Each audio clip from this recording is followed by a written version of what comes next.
Ferrari's collective psychodrama unfolds after a lackluster race at the 5.451-kilometer Shanghai International Circuit in China. First, the images emerge of the FIA delegates staying inside the Maranello team's garage. Then come the official statements and the disqualifications. Meanwhile, the prancing horse's social media was broadcasting the driver's statements, taking the 5th and 6th places for granted. Given the faces inside the garage, it might have been better to wait, but even this seemingly minor detail, yet revealing, was part of the disaster in China. When Ferrari performs poorly, it always causes a seismic shock, with Maranello as the epicenter, reverberating throughout the motorsport world.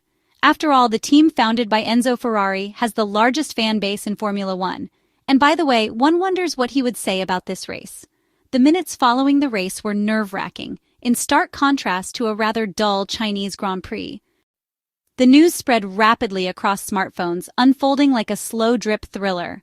Reality, as often happens, ended up surpassing fiction, and so came the official confirmation regarding the double disqualification due to different technical reasons. It appears this is a first in Formula One history. Certainly not something to be proud of, but something that will be remembered. Starting with the Ferrari team principal Frederic Vasseur, who perhaps should smile less and act more, assuming those at the top haven't already grown tired of him. Then again, maybe those at the top should take a long, hard look in the mirror. But how can a president-owner dismiss himself?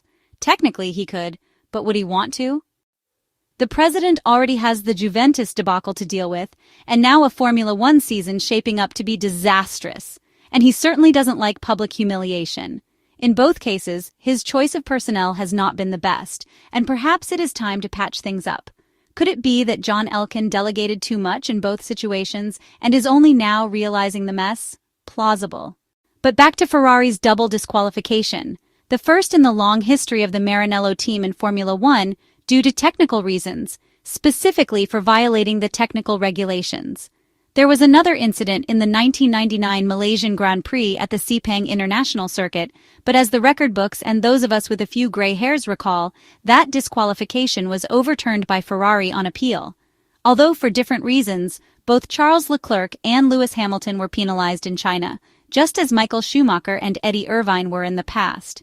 However, a later discovery changed the course of that championship. Michael Schumacher arrived in Malaysia after 6 races of inactivity. In the 1999 British Grand Prix, an accident had left him with a broken leg. Upon his return, the German driver was in great shape and found Ferrari equally competitive. Along with his teammate Eddie Irvine, he dominated qualifying, with Michael securing pole position. On race day, Ferrari led the way, although they later encountered difficulties.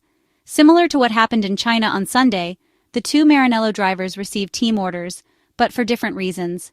In Shanghai, the goal was to let Charles Leclerc pass to attack George Russell, whereas in Sepang, Michael Schumacher allowed Eddie Irvine through to secure the 1-2 finish and help him continue the battle for the F1 World Championship that year.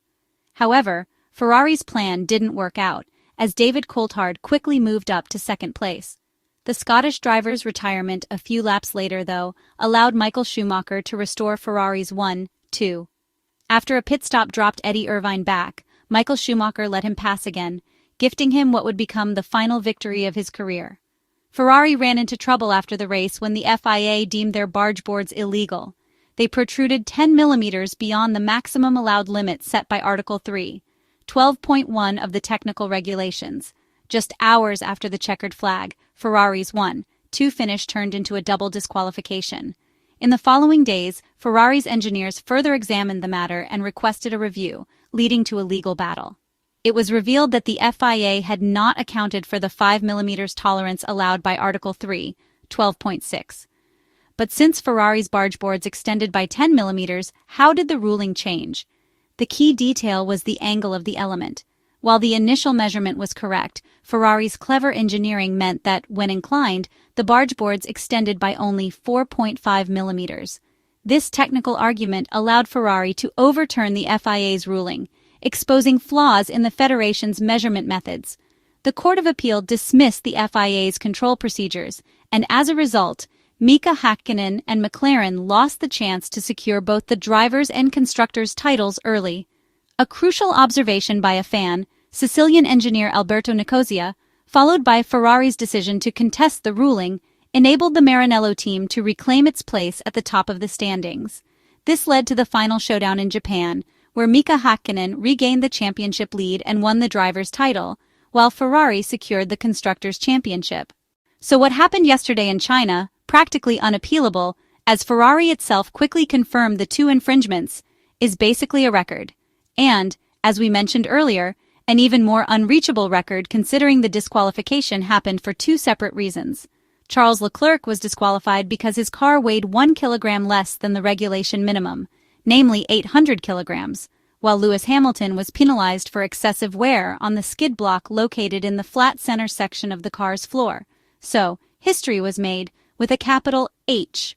The problem is, it is an ugly history, a disgraceful one, an epic blunder, something you would not even see in lower categories of motorsport, amplified by the global spotlight on Formula One. Lewis Hamilton salvaged some pride in the sprint race, which means little, and already memes are circulating with John Elkann saying, "But we won the sprint race." Beyond that, many questions remain. The first and most important, what exactly is this SF25? How unfinished is it? What potential does it have? The nightmare is that there could be a major irreparable flaw. Before the Formula One season began, Lewis Hamilton had taken his motorhome to Ferrari's Maranello factory, living alongside his new colleagues in order to bond with them and better learn their methodologies in an effort to make his transition into the Scuderia as seamless as possible. After he and his teammate, Charles Leclerc, were disqualified from Sunday's Chinese Grand Prix, he may have to consider taking up residence again, hands-on as a rocked Ferrari deal with a disheartening opening to the season. The disqualification 3 hours later brought the curtain down with bleak finality. It cost the Maranello team 18 points. They are 61 behind the leaders, McLaren, after only 2 meetings and almost unthinkably equal with Williams. Ferrari called it a misjudgment. It is the sort of misjudgment they can ill afford if they intend on challenging for a title anytime soon. Nor should it be one they take easily, not least because we have been here before. Fred Vasseur and his team will be under enormous scrutiny between now and the next round in Japan in 2 weeks. A notable feature of his time in charge is calm, stable management. He has made a point of eliminating blame culture and ensuring the team do not swing from highs to lows to protect team members and allow them to flourish. Those strengths, Charles Leclerc believes, have made an enormous difference. The reaction to this setback will be key, both understanding why it happened and how to deal with it. Were the team trying too hard, aware they weren't close enough to McLaren, Mercedes, and Red Bull? Was pressure applied to find solutions for a car the team admits swings in and out of the performance window according to the vagaries of its tires? The debrief may be painful.